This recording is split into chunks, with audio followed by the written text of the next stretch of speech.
এটা কি আপনার প্রথম বিয়ে? জি বর্তমানে কোনো গার্লফ্রেন্ড আছে? না অতীতে ছিল? না, অতীত বর্তমান কোনো কালেই কোনো গার্লফ্রেন্ড ছিল না। কেন ছিল না? কেন প্রেম করেন? আপনার কি কোনো শারীরিক সমস্যা আছে?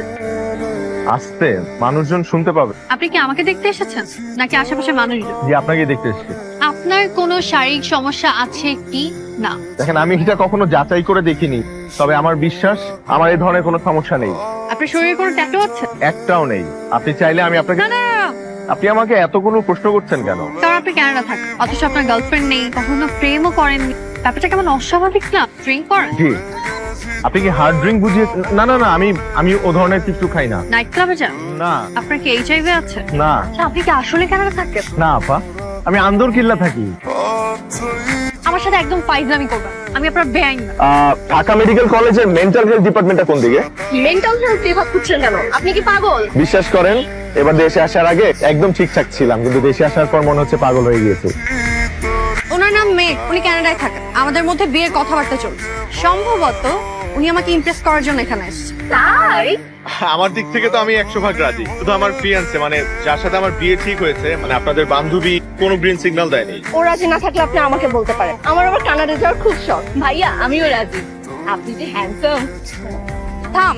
কাল ঘটক বাসায় ফোন করে বলল আপনি নাকি আমাকেই বিয়ে করবেন বলে ফাইনাল ডিসিশন নিয়েছেন। কারণটা কি জানতে পারি? আপনার ছবি যেদিন আমি প্রথম দেখেছি, সেদিন আপনার ছবি দেখে আমার কাছে মনে হয়েছে যে এই মানুষটা আমার খুব আপন। আর কাল যখন সরাসরি আপনার সাথে আমার দেখা হলো, তারপর মনে হয়েছে আপনার জন্যই তো এতদিন অপেক্ষা করছিলাম। আপনি সিনেমার ডায়লগ। কালকে আমরা একসাথে রিক্সায় চললাম, কিন্তু আজকে আপনি আমাকে আপনার পাশেই বসতে দিলেন না কেন? কারণ কালকে ফ্রেন্ডের চালাকিতে আমি আপনার সাথে বসেছি, না হলে আপনার পাশের সিটে কখনোই বসতাম না। কেন আপনাকে পাশের সিটে বসতে দেইনি বলে আপনার কি মন খারাপ হয়েছে? মন খারাপ হবে কেন? জানতে ইচ্ছে হচ্ছে কেন করলেন। কারণ আমি চাই না গাড়ির ব্যাক সিটে আমার পাশে অন্য কোনো পুরুষ বসুক। আমার পাশের সিটে শুধু আমার হাজবেন্ড বসে, আমি তার হাত ধরে কাঁধে মাথা রেখে বসবো।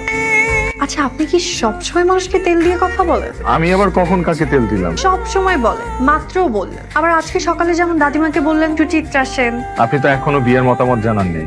আমার দুইটা শর্ত আছে, আপনি যদি আমার দুইটা শর্ত মেনে নেন তাহলে আমি ভেবে দেখতে পারি। আমি আপনার সব শর্ত মেনে নেব। একটু আগে আমার শর্ত দুটো একটা কাগজে লিখে খামের ভিতরে রেখেছি। কাল যখন আপনার সাথে দেখা হোক তখন খামটা দিব।